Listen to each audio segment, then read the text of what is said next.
Olá pessoal, professor Yuri novamente para mais uma aula de JavaScript. Hoje voltando a falar sobre funções. Ontem a gente viu como que funciona uma função, como que é a sintaxe da função, como que eu dou o nome para a função, quais os parâmetros e como eu passo os parâmetros, e dentro do escopo da função como funciona, né? Uma função que não retorna, ela é uma função do tipo void. No caso, essa função aqui é do tipo retorno, porque ela está retornando uma variável que foi calculada aqui. Voltando aqui à função, a gente precisa estudar uma coisa importante, que é a flexibilidade que o JavaScript tem de passar parâmetros, ou não. Então a gente vai ver que a gente pode passar quantos parâmetros quiser, ou então nenhum parâmetro. Ou então mais parâmetro do que é chamado. Isso é uma particularidade que o JavaScript tem, que as outras linguagens não têm. Quando a gente for estudar PHP, por exemplo, a gente vai ver que se eu tiver passando dois parâmetros dentro da função, isso aqui a gente chama de assinatura da função, tá? Então na assinatura da função eu estou passando dois parâmetros, e na hora de eu chamar a função, eu tenho que obrigatoriamente passar dois parâmetros e na mesma ordem. Assim é o PHP. Já no JavaScript, ele tem uma particularidade. Ele permite que você passe dois parâmetros, nenhum parâmetro, um parâmetro somente. Quando eu tiver dois parâmetros aqui, eu passar só um. Então a gente vai ver na prática como isso funciona. Eu vou comentar esse pedaço de código aqui.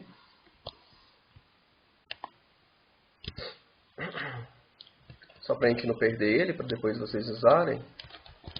Tá, então, vou comentar esse pedaço de código. Vou fazer uma função aqui de soma. Ela vai se chamar soma. Vou iniciar sempre com somar. E vou passar dois parâmetros, A e B. Ok? Então, a gente tem dois parâmetros de uma função. E no escopo da minha função, eu vou dar um return de A mais B. Então, essa aqui é uma forma que a gente tem de eu já retornar fazendo a minha operação. Ela pode ser feita dessa forma. E depois aqui eu vou dar um console.log,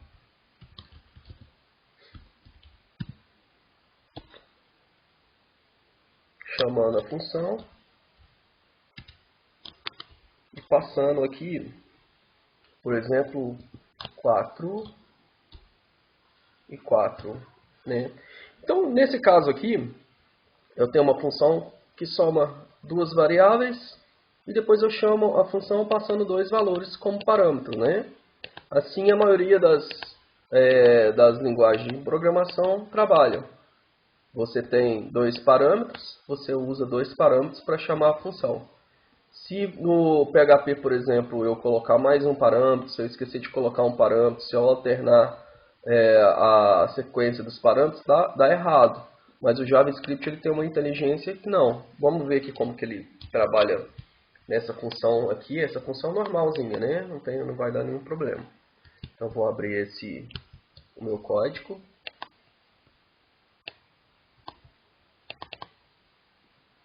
Função.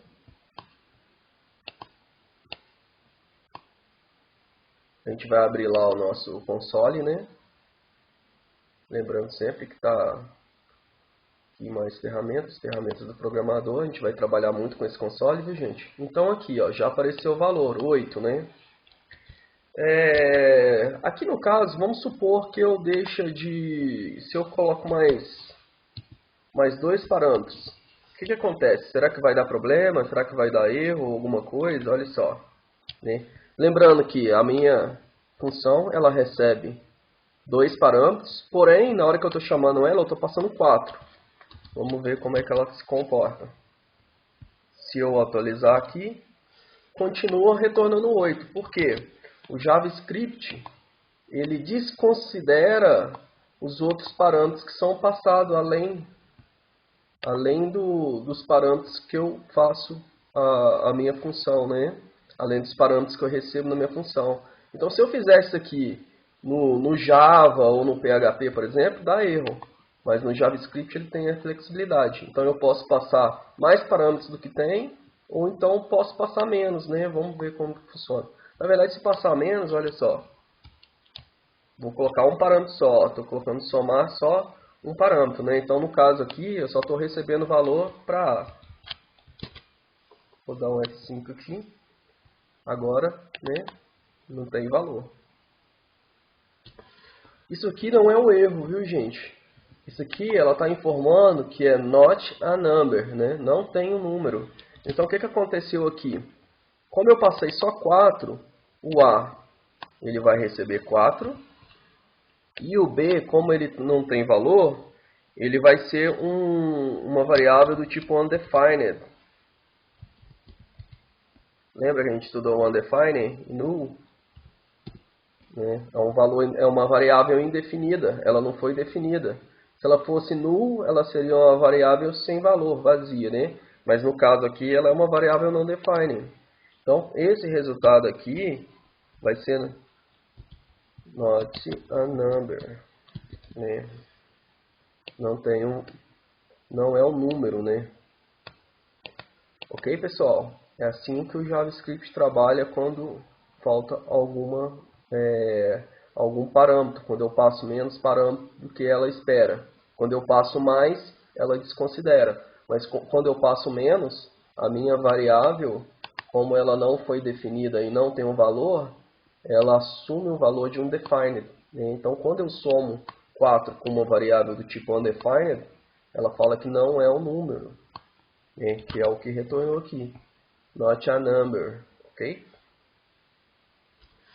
E como que eu trato isso? Eu posso tratar isso no próprio código, né? Eu posso tratar isso no próprio código. A gente pode vir aqui no código e usar aqui, por exemplo, ó. B recebe, né? Aqui, ó, se B é um operador undefined for undefined. Lembra do operador ternário? Ele recebe 0. Se não for, ele vai receber o próprio valor de B. Certo, pessoal? Então, esse aqui, ó, se B undefined, né, ele vai receber o valor 0. Se não, ele vai receber o valor de B, né? Ele vai trazer o B que está vindo. Ok? Isso aqui é um operador ternário para testar se B é undefined. Ok? Então, ele testa se B é undefined, né? Ele vai receber 0. Se ele não é undefined, ele vai continuar com o seu valor que ele está recebendo de B. Ok? É um operador ternário. Vamos ver como que funciona agora. Se eu der um F5. Opa, peraí que deu. Na verdade eu esqueci, né? Aqui quando eu estava falando para vocês o tipo da variável, eu esqueci de alterar. Então vamos. É A mais B, né?